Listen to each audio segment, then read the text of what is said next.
Olá, pessoal. Vou guardar aqui enquanto o pessoal vai chegando na nossa live.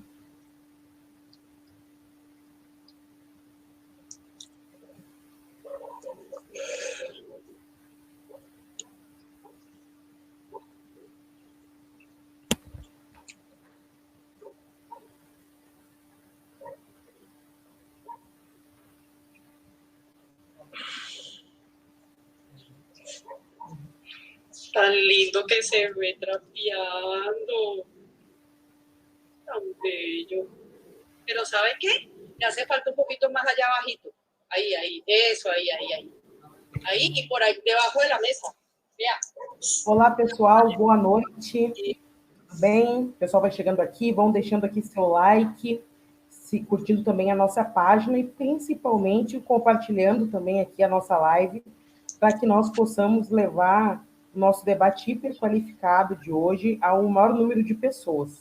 A gente sabe que no momento de pandemia, as redes sociais têm sido um instrumento de todo mundo estar se comunicando, tem muitas lives, especialmente no final da tarde, então, conforme a gente vai conseguindo garantir um maior engajamento, a gente vai conseguindo fazer com que ela chegue ao maior número de pessoas. E hoje a nossa live aqui é super especial, nós estamos recebendo aqui o professor economista e professor titular da PUC São Paulo, Ladislau Dalbor, né, que foi consultor de diversas agências das Nações Unidas, governos, municípios, né, e vai poder aqui conversar bastante conosco aí na noite de hoje, né, sobre a crise do coronavírus e sobre as contradições socioeconômicas que ela evidencia ao mundo. E isso tem sido um pouco tema do nosso giro, tanto pela América Latina quanto pela África, que nós temos proporcionado aqui na nossa página. E hoje nós vamos fazer aí uma reflexão talvez um pouquinho mais profunda, além de trocas de experiências, como nós temos feito. Vamos aqui falar com o professor Ladislau aqui mais uma análise. E queria, então, antes de fazer para o professor, agradecer imensamente a disposição do professor Ladislau de estar aqui conosco, estar nos proporcionando também uma reflexão mais crítica acerca do momento histórico que nós todos estamos vivendo. Boa noite, professor. Boa noite a todos. Eu vou lançar algumas ideias aí, abrir a discussão, está todo mundo à procura de rumos. Nós não estamos numa fase de grandes certezas, né? Parece que nem o Bolsonaro tem tanta certeza dos caminhos agora. Os tempos são outros, os tempos estão mudando. E quando os tempos mudam, quem sabe a gente pode construir coisas novas, né? Deixa eu sugerir, primeiro, que a gente está impactado pelo coronavírus, mas o vírus chega paralisando a economia mundial quando a economia estava em crise já, né? Isso vem desde a crise de 2008, mas vem, inclusive, mais longe, uma convergência de crises, tá? A gente tem a crise ambiental. Isso aí não é longo prazo, não é coisa de quem gosta de passarinho, de baleia, coisa do gênero. É um desastre planetário, é só olhar os problemas do clima, o problema... Nós estamos liquidando a vida nos mares, nós estamos... Em 40 anos, perdemos 52% dos vertebrados, a vida no planeta está desaparecendo, né? Nós estamos destruindo o solo agrícola por excesso de quimização, monocultura, etc., né? Nós estamos liquidando as florestas, né? Retomaram a destruição da Amazônia, as florestas na Indonésia, na África estão sendo destruídas, né? É só ver, nós somos 7,8 bilhões de habitantes e cada um agarra o que puder. Isso não funciona, né? Nós estamos simplesmente destruindo a natureza, né? Então a gente tem que reorganizar essa visão, como a gente se comporta, né? São 7,8 bilhões de pessoas, gente, né? Quando nasceu meu pai, era 1,5 bilhão, tá? Era meu pai, não é pré-história, tá? Agora são quase 8 bilhões. Né? E todo mundo querendo consumir mais. E tem 80 milhões a mais a cada ano. É aritmética, não precisa ser ideológico, inventar coisas. Tá? Isso aqui está indo para o brejo muito rapidamente, né? Inclusive a contaminação da água, enfim, é planetário. Tá? E o Brasil está não está bem na foto, né? E nós temos a desigualdade. A desigualdade atingiu níveis absolutamente insuportáveis.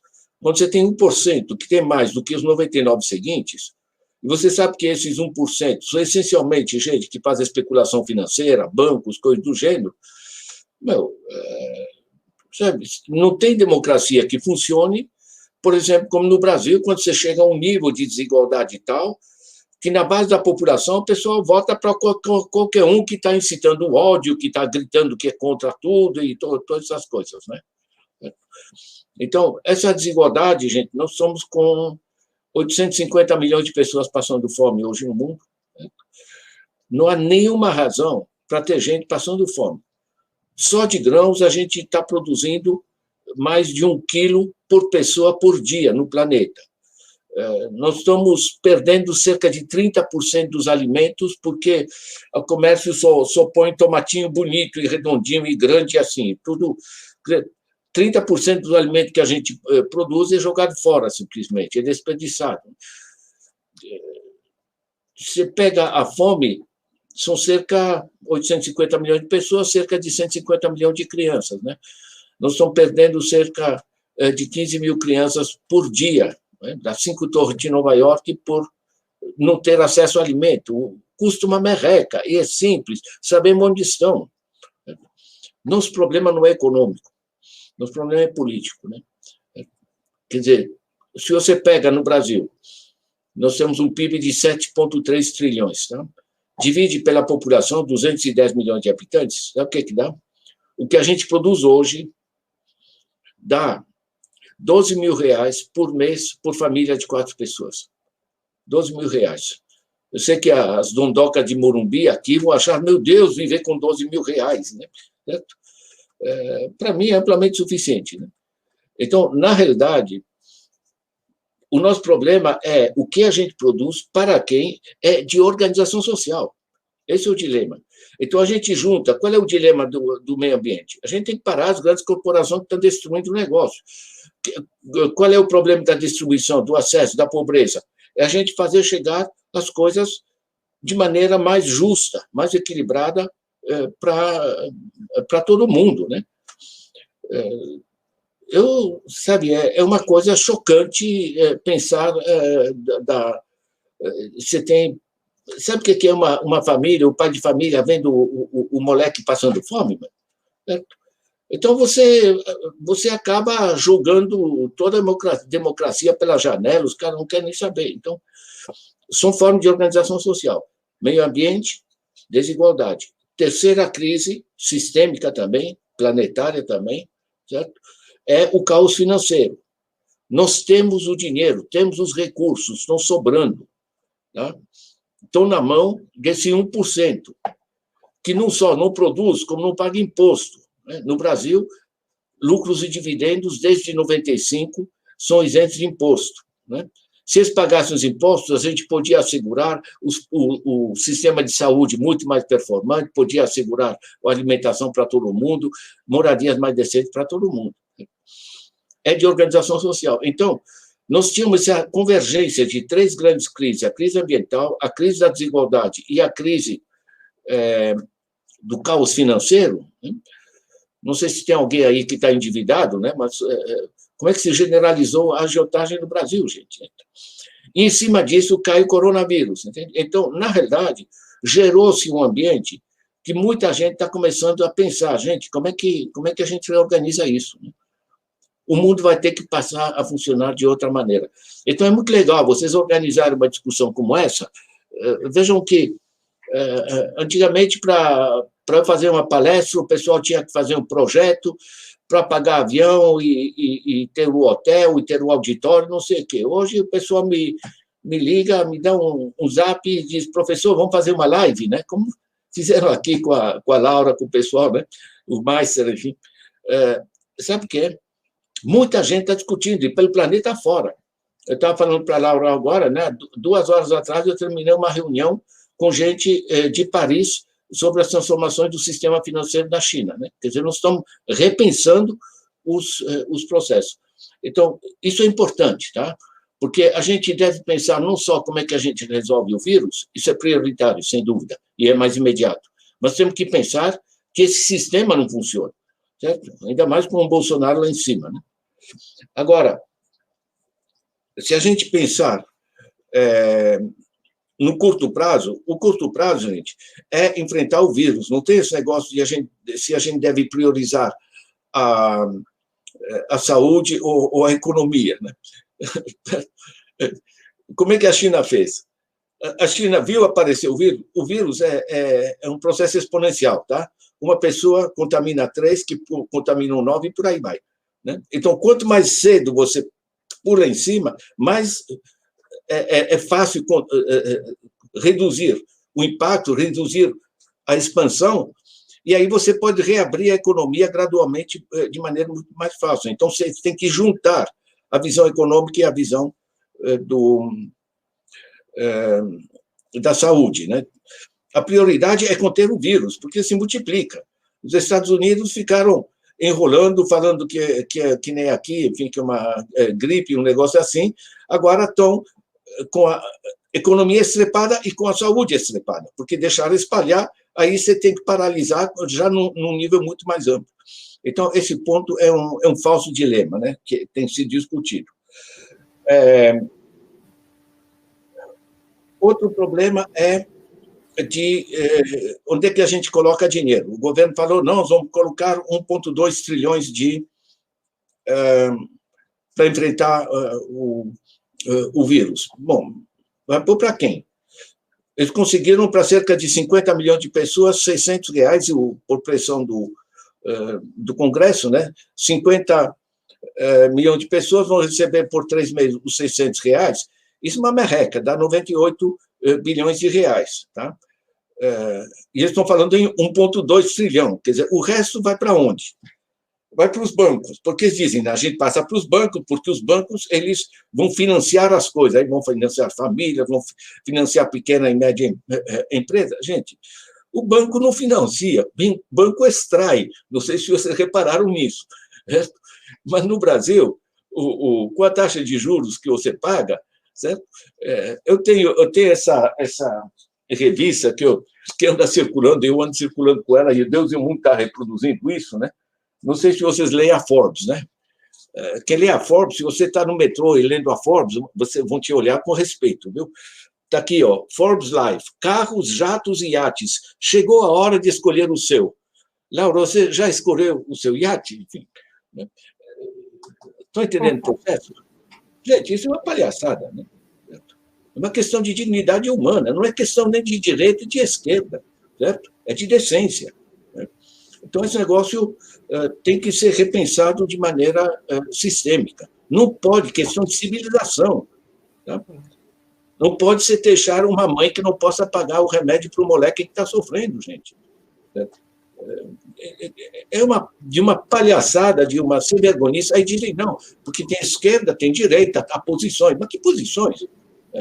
Vão dizer que eu sou de esquerda. Certo? Eu tenho a decência. Certo? Não pode se deixar a criança passando fome, cara. Certo? Que posição de direita, meu? É um bando de pilantra lá. E, em termos éticos, um escândalo. É um escândalo do ponto de vista dos pobres, que não foram eles que criaram esse sistema, e é um escândalo do ponto de vista dos ricos, porque os ricos não estão... Sabe como o rico enriquece? Imagina que você tem um bilhãozinho só, tá? Se não é daqueles ricos, você tem 1 bilhão. Se eu pego meu bilhão, aplico a 5% ao ano em papéis, tá? É só no computador, não exige muito trabalho. Uma aplicação financeira moderado 5% ao ano. Sabe quanto eu estou ganhando? Estou ganhando 137 mil por dia. Tá? Aí pega a família Marinho, da Globo, que eles têm, em 2019, segundo os americanos, segundo essa revista, eles têm 33 bilhões.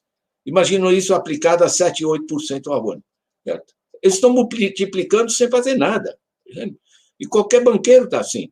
O José Safra tem 95 bilhões. Esse grupo de mais ricos, são 206 bilionários no Brasil, eles, em 12 meses, entre 2018 e 2019, aumentaram os recursos deles, as fortunas pessoais, né, São 206 pessoas, gente. Isso cabe numa sala de cinema. Aumentaram em 23%, quando a economia está parada. Tá? Desde 2014, quando começaram o ataque e tal, a economia está parada. De 2014 até 2019, o nosso crescimento econômico é negativo, menos 0,5%. Durante a fase Lula-Dilma, era de 3,8%. Eles quebraram a economia, né, para se apropriar do poder para gerar esse sistema. Então, é muito importante entender essa parte econômica. Né? Onde tem que ir o dinheiro, tem que ir prioritariamente para as famílias, para poderem se proteger, porque quanto mais espalha, mais vai aumentar os custos, para o SUS, né, e os serviços de saúde, para melhorar o combate, e para pequena e média empresa, para assegurar uma certa sobrevivência e produção de máquinas, equipamento de proteção e coisas do gênero.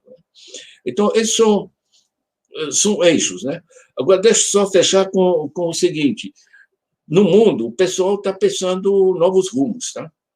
Tem a economia de Francesco, que é uma iniciativa do Papa, né? A economia de Francisco. Eu contribuí com um documento que vocês podem pegar no meu blog, chama Economia Desgovernada. Né? Nós temos propostas de repensar as contas nacionais, em vez de pensar no PIB, vamos pensar quais são os problemas críticos, a fome, a destruição ambiental, isso, aquilo, e como é que a gente enfrenta isso. E você vai medir isso, e não medir um PIB. Certo? E por aí vai. Muita gente está repensando. O Joseph Stiglitz, que é o Nobel de Economia, foi economista-chefe do Banco Mundial, o cara está dizendo claramente, gente, nós tivemos 40 anos de neoliberalismo globalizado, né, de 1980 a 2020, esse negócio está enterrado, esse negócio é um desastre planetário. Nós temos que buscar novos rumos. E, curiosamente, quando chega um desastre global assim, as pessoas começam a pensar novos rumos. Né? É assim que se gerou o New Deal nos Estados Unidos, por causa da crise de 29, com o resultado da guerra, da Segunda Guerra Mundial, que na Europa matou 60 milhões de pessoas, que as pessoas disseram, vamos criar o Estado de Bem-Estar, né? O Welfare State, enfim, gerou essa política. Quer dizer, a crise abre oportunidades. Né? Deixa eu só sugerir a vocês, no meu blog, tá? Vocês põem lá na internet, ou põem dobor.org, enfim, vocês estão lá. Se vocês pegam dicas de leitura, artigos, vocês vão encontrar um monte de material para acompanhar. Tá? Nós somos uma rede de professores, a gente está fazendo um grande esforço de disseminar conhecimento, aproveitar a gente com boa vontade, como vocês, que querem entender, pegar ferramentas na mão, e a gente passa, digamos, esse instrumental que a gente, como professor, pode estar passando. É isso aí, gente. Abrindo janelas assim, vamos discutir. Não, mas foi acho que um ótimo panorama assim, para introduzir o nosso debate. Né?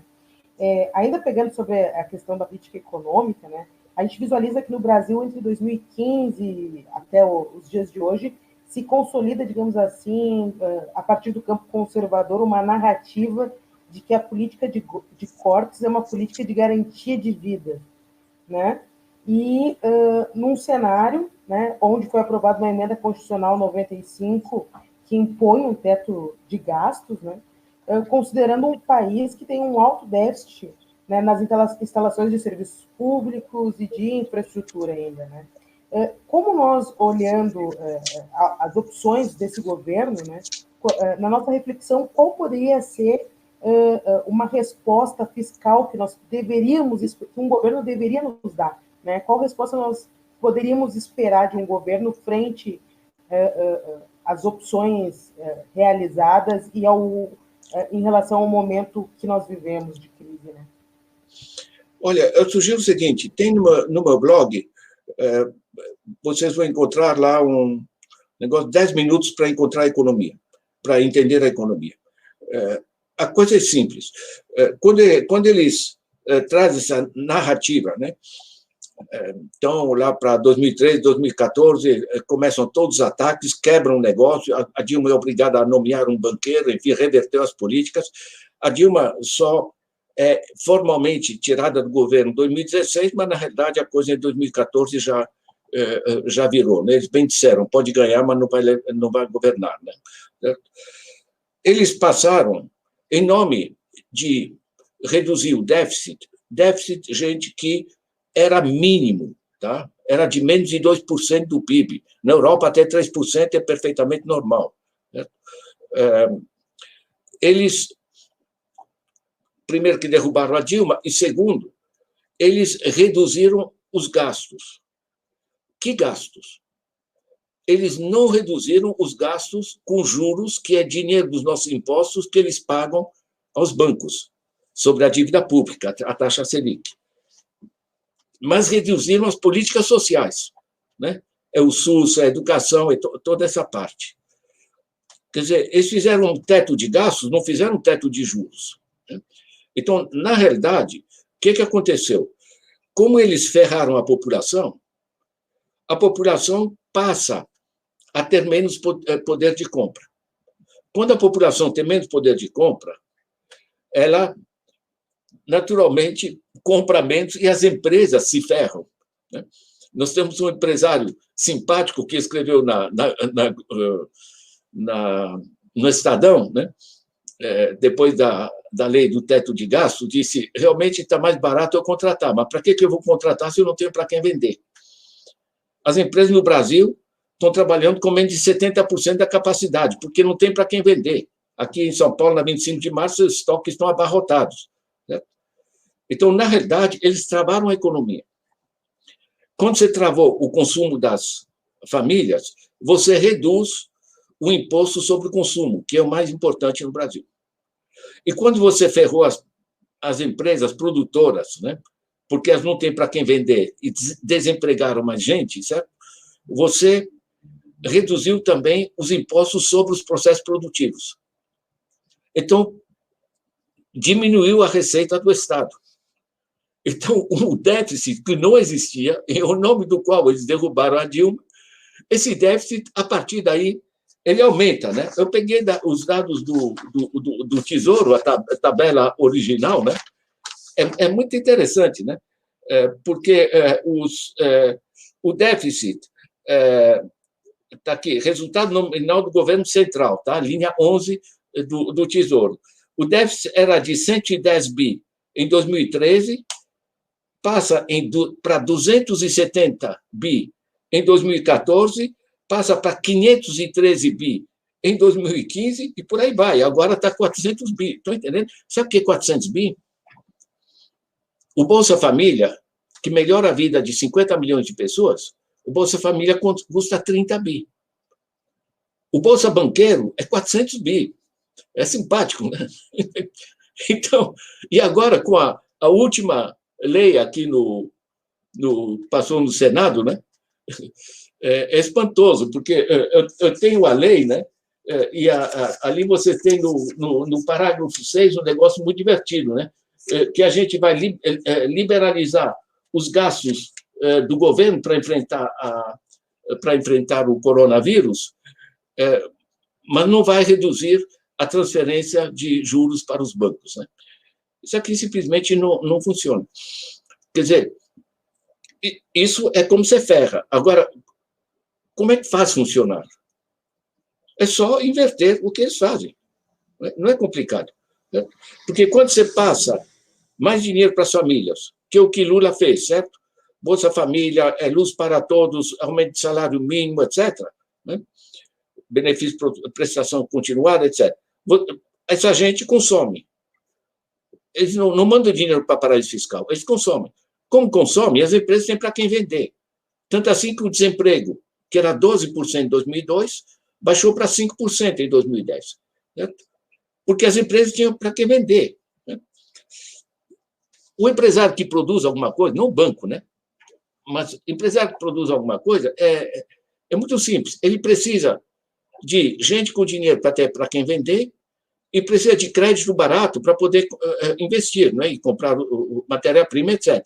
No Brasil, ele não tem nenhuma coisa nem outra. Por quê? Os juros que cobram é terrível. Agora, se você aumenta o poder de compra da população, você dinamiza atividades produtivas, tanto o consumo maior gera mais receita para o Estado, como a atividade reforçada das empresas gera mais recursos para o Estado e a conta fecha. E o que o governo pode fazer quando tem superávit, que foi durante todo o governo Lula e Dilma, certo? Ele pode pegar esse dinheiro, de um lado, ele devolve para as famílias sob forma de bens de consumo coletivo. Você não compra a tua escola, você não compra o teu hospital, você tem que ter acesso, é SUS, etc. Então, aumentou esse bem-estar da família através dos bens de consumo coletivo. E, por outro lado, permitiu aumentar os investimentos de infraestruturas, ferrovias, estaleiros navais, etc., etc., né? O Luz para Todos, energia, enfim, essas coisas. Isso melhora a produtividade das empresas, né? Então, o ciclo fecha, não é misterioso, entende? A gente sabe o que funciona. Isso funciona assim na China, funciona assim no Canadá, funciona na Suécia, funciona na Alemanha, porque são países politicamente muito diferentes, mas o denominador comum é esse, entende? Você tem que orientar a economia para o bem-estar das famílias. A narrativa que eles criaram, Laura, né, é dizer que nós vamos, para dinamizar a economia, nós vamos reduzir o déficit, certo? E vamos dar mais dinheiro para os bancos, porque os bancos vão investir e isso vai fazer o país crescer. Os bancos aumentaram o bônus, aumentaram dividendos, não sei se você sabe, desde 1995, lucros e dividendos distribuídos não são taxados no Brasil, né? Nós e Estônia no mundo somos os dois que isentam esses ricaços de imposto. Gente, isso aqui é uma narrativa só para a besta acreditar, francamente. Exatamente, professor. Dialogando com isso, né? A elite brasileira, ela reclama das altas cargas de impostos em relação aos serviços entregues, mas nós olhando a carga real versus renda, a gente vê que não é exatamente assim, né? Que quem paga mais acabam sendo os pobres. E nós vemos aqui no país uma quantidade de milionários que vivem de lucros e dividendos e que praticamente fazem do Brasil um grande paraíso fiscal para os seus interesses, né? Segundo o IPEA, a gente pega que famílias que ganham até 2 salários mínimos de renda pagam, em média, 49% de impostos, né? Enquanto quem ganha até 30 salários mínimos paga 26%. E quem vive de lucros e dividendos, né, paga ainda menos, né? Então, esse também é um nó, obviamente, da desigualdade do Brasil, né? Olha, não sei se vocês conhecem esse livro, isso vale a pena, viu? A Elite do Atraso, tá? Do Gessé Souza. Põe atraso nisso. Né? Mas eles são muito espertos, né? Quer dizer, junta os bancos, junta a Globo, junta, digamos, essa elite que se acostumou, desde 96, quando se aplicou a taxa Selic elevada, se acostumaram a mamar, desviando uma parte dos recursos do Estado, né?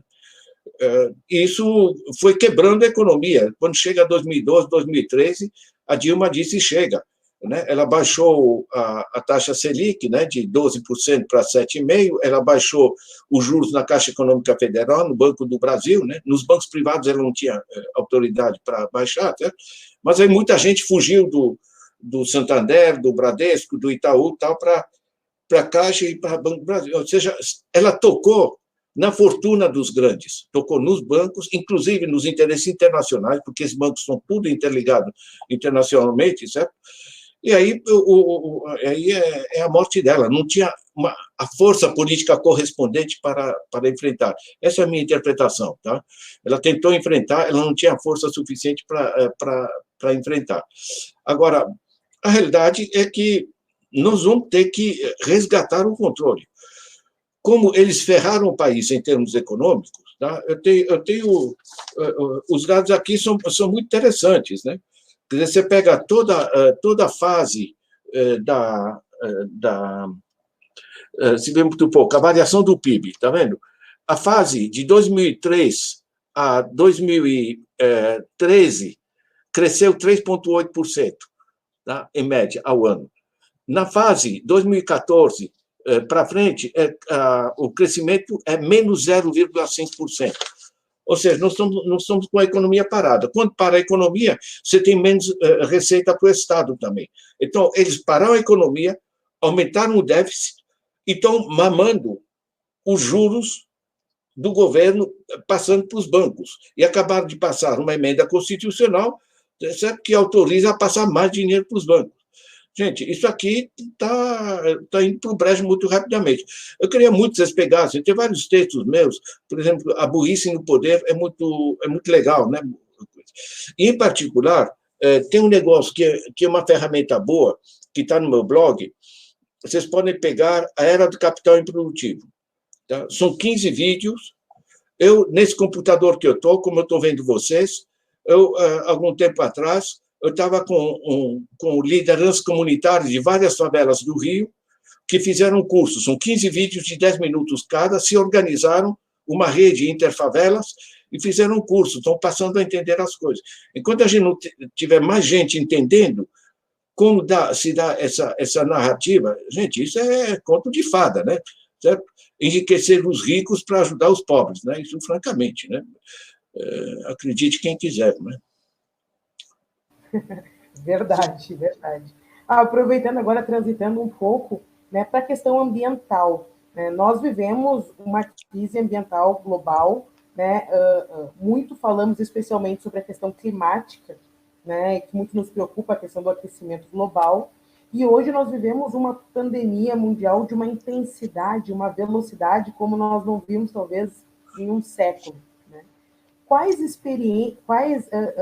aprendizagens nós podemos tirar dessa pandemia para nós também enfrentarmos, conjuntamente a isso, a crise ambiental global que está posta? Assim, né? Acho que a questão ambiental é um desafio. Olha, a partir disso. Se vocês pegarem o texto meu lá que eu fiz para a convocatória do Papa, né, a Economia de Francisco, é um texto que chama a Economia Desgovernada. Né? Eu vi a Juliana comentando que gostou dos vídeos. Legal, Juliana, eu fico feliz. Né? De que eu estava falando? Eu pensei na Juliana, pensei no texto. Sobre a questão ambiental. Mas, basicamente, é o seguinte: as aprendizagens que nós podemos... O que a gente precisa, tá? Da Economia de Francisco, vocês pegam lá, tá o texto. A economia desgovernada.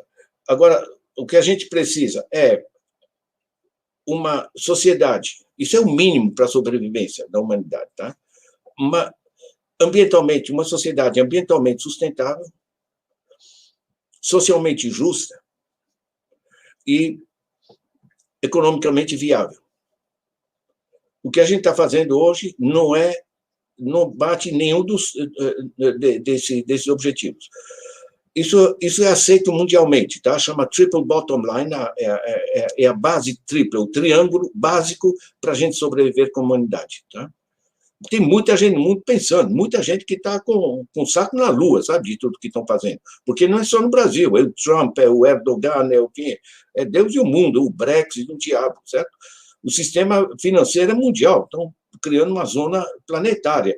No Brasil é mais grotesco, arrancam mais do que em outros países, mas o planeta, desde 2008, está parado praticamente nessa zona. Agora, para a gente segurar uma sociedade ambientalmente viável, ambientalmente sustentável, socialmente justa e economicamente viável, a gente precisa de um outro tripé de organização, que é o processo decisório. Quem manda esse negócio? Quem toma as decisões? Então, a gente não sabe o que fazer. Vocês podem pegar os Objetivos de Desenvolvimento Sustentável, ODS, chamada Agenda 2030. Uma excelente leitura. São 169 objetivos claros, agrupados em 17 metas, né, que dá para entender o que a gente deve fazer. O mundo sabe, temos cientistas, temos gente com decência, além de inteligência, né, certo? E a gente sabe o que fazer. Agora, o processo decisório tem que mudar. Nós temos que ter sociedades muito mais democráticas. Né? Basicamente, as grandes corporações pegam Apple, Amazon, Microsoft, esse negócio, enfim, e na China o BAT, né? o Baidu, Tencent, Alibaba, enfim, todos esses gigantes mundiais adotaram um sistema de controle que desequilibrou radicalmente as coisas. Então, O equilíbrio que a gente tinha, razoável, digamos, era quando você tinha as empresas, o Estado e as organizações da sociedade civil, sindicatos, etc., de certa maneira, equilibravam os interesses. Havia, digamos, um processo, né, que a gente chamava de social-democracia. A social-democracia não resolveu tudo. Ela criou uma ampla classe média, mas esqueceu o andar de baixo. O andar de baixo, gente, hoje está com o saco na lua. Tá? Eu tive na Guiné-Bissau, eu trabalhei 7 anos na África, né? Parei junto de um campônio, numa estradinha de terra do interior, um campônio preto, como se deve, com turbante, descalço, numa estradinha de terra, tá? Um bom camponês africano. Tá? Parei o jipe ali, fui conversar com ele. Então, as chuvas não caíram, né? Como é que vocês vão fazer? Ele olha para mim com tranquilidade, sabe? Branco, jipe, e me responde: eu quero saber como vocês vão fazer. Sabe o que é? As coisas estão mudando, gente. Não tem pobre como antigamente. O pessoal está com o saco na lua. E o pessoal sabe que há dinheiro para poder ter uma escola decente para o filho, para a mulher poder parir numa clínica decente, coisa do gênero. Né? Então, de certa maneira, o saco cheio está meio que, sabe, tomando conta das coisas. Que explica, em grande parte, por que as pessoas votam em qualquer um que grita ódio, que grita... o Bolsonaro dizer que é contra políticos, né, e contra a política, ele que está 28 anos mamando no sistema político, ele e os filhos, né, é uma coisa até divertida. Mas o que eu queria trazer, basicamente, é isso. Nós precisamos equilibrar, voltar a controlar as empresas, voltar que paguem imposto, a Amazon, Apple, etc., ninguém paga imposto ali, tá? Controlar, regular as empresas, temos que reforçar o Estado e reforçar as políticas públicas, certo? E temos que retomar a força da sociedade organizada. Qualquer movimento como o que vocês fazem aí, com esse multicidade ou o que seja, por que é tão importante? Porque você pode ter uma Índia que tem 1,3 bilhão de habitantes, mas população dispersa não apita nada. Um cara sozinho, ele vai para casa, fica engolindo a raiva dele, mas ele faz o quê? Então, a população organizada é que faz contrapeso. Né? Então, temos que... Por que eles estão perseguindo tanto as ONGs, organizações de sociedade civil? Por que ferraram os sindicatos? Né? Porque eles querem justamente manter o poder. Né? Democracia não é poder votar a cada 2 ou a cada 4 anos. Né? Tem que ser sistemas que respondam às necessidades da sociedade. E isso é uma batalha. Né? Agora, o que a gente precisa mesmo, o que nesse sentido é positivo, o mundo todo está discutindo, gente, né, com esse coronavírus, certo? Que estão procurando novos caminhos. Não é possível continuar esse negócio. Está todo mundo vendo que a gente está indo para o buraco, né? É sistêmico, é planeta, certo? E estamos aí, os caras na Bolsa de Nova York batem aquele sino lá quando encerra a Bolsa, né? E ficam gritando, os idiotas cheios de grana, né? Ficam dando pulinho como criança, gritando greed is good, ganância é boa, né? Quer dizer, arrancar mais dinheiro é bom, né? Certo? Estão ferrando com o planeta, estão ferrando com os filhos deles. Né? Esse negócio não funciona. Nós temos que pegar outros caminhos. E muita gente está pensando, muita gente.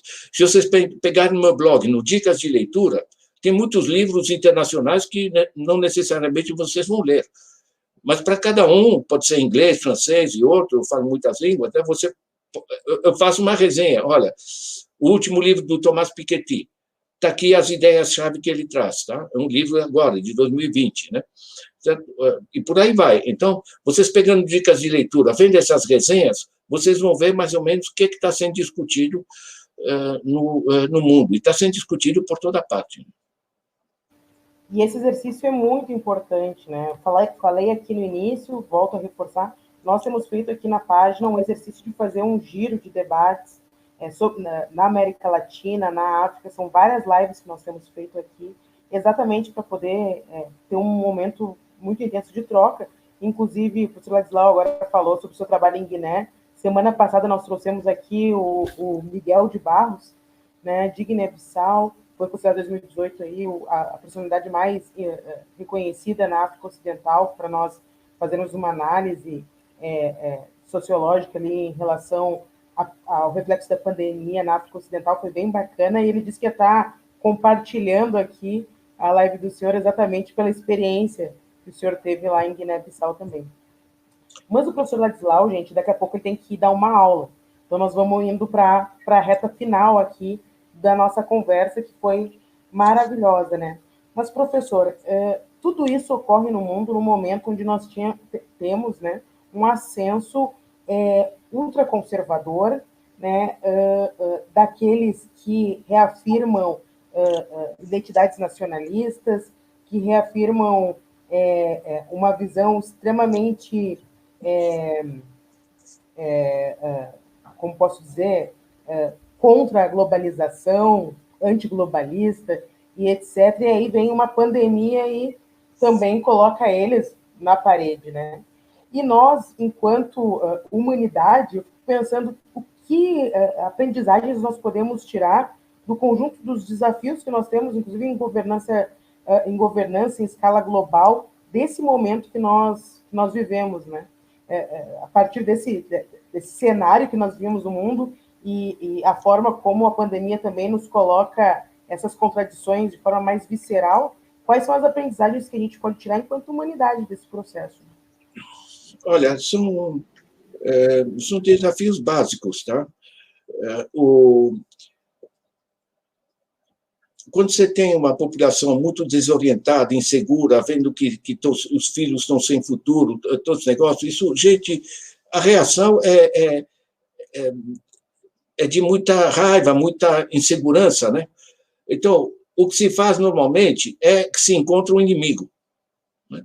Os Estados Unidos sempre viveram com inimigos, era Fidel Castro, era Saddam Hussein, enfim, sempre tem um inimigo, sempre tem que ter uma guerra, você canaliza o ódio para fora, né? Certo? Para eleger o Trump eram os mexicanos que estão invadindo, né? o perigo dos mexicanos, né?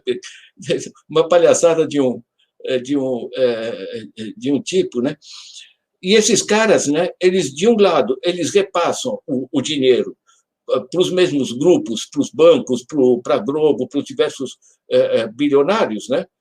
E, para eles, o dinheiro não é um problema de ética, né? A gente tem que ser ético, ou seja, aí eles entram no moralismo paroquial, certo? Que a família, né, é a pátria, é Deus. Eu, quando vejo essa gente com que estão acabando com o Brasil, e vivem falando pátria amada Brasil, me dá um mal-estar de um jeito, porque você chama coisas, Deus é bom, a pátria é bom, a família é bom, então você fala só nas coisas boas, enquanto isso você está desviando a sobrevivência das famílias, você está quebrando a economia da pátria, né? Então, na realidade, a gente tem que... E a solução não está em Deus, sabe?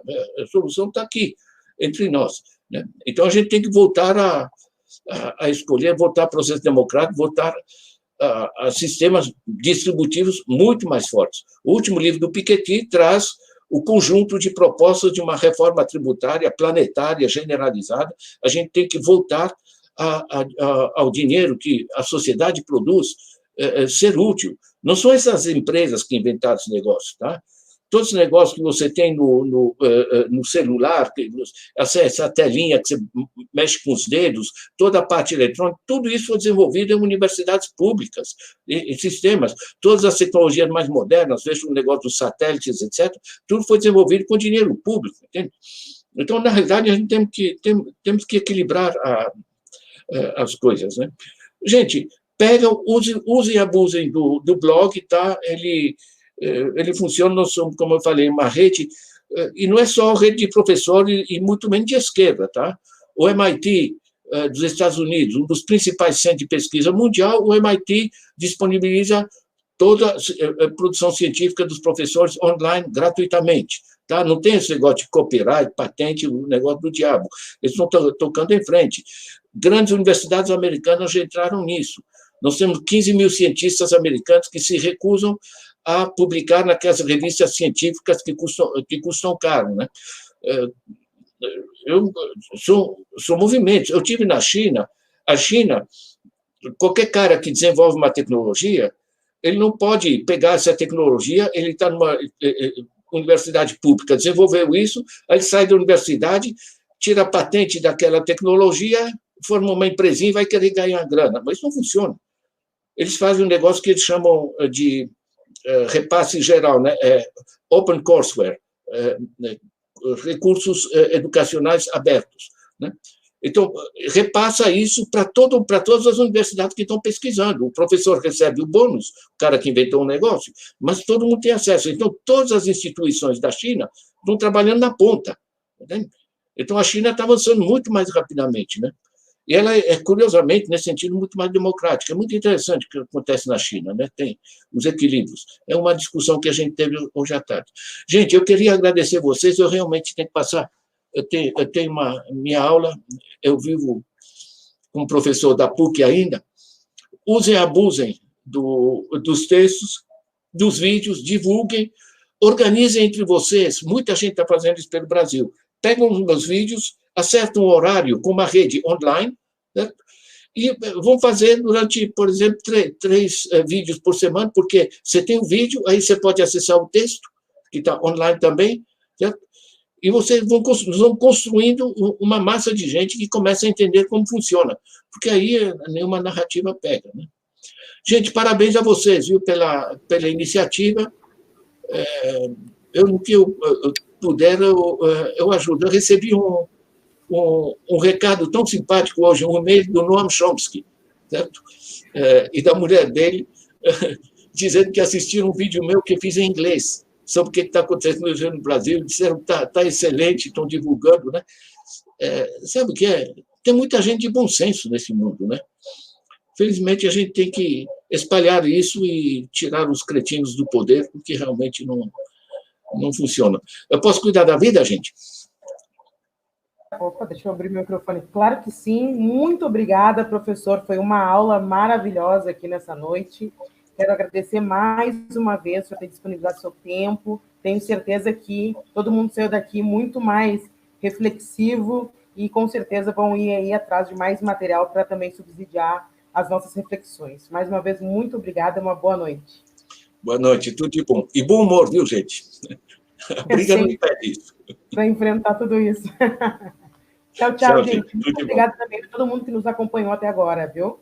Quero agradecer, dizer que aí nos próximos dias nós ainda temos mais várias lives. Na sexta-feira vamos estar aqui também com uma ativista portuguesa que também vai nos falar um pouco sobre a crise do coronavírus lá em Portugal. Sigam aqui acompanhando o nosso giro, né? Na próxima semana teremos também nosso giro, a sequência do nosso giro pela América Latina, com Uruguai, Argentina. Estamos preparando aí grandes lives para a gente fazer aí da nossa quarentena um espaço de informação e formação qualificada, tá bom?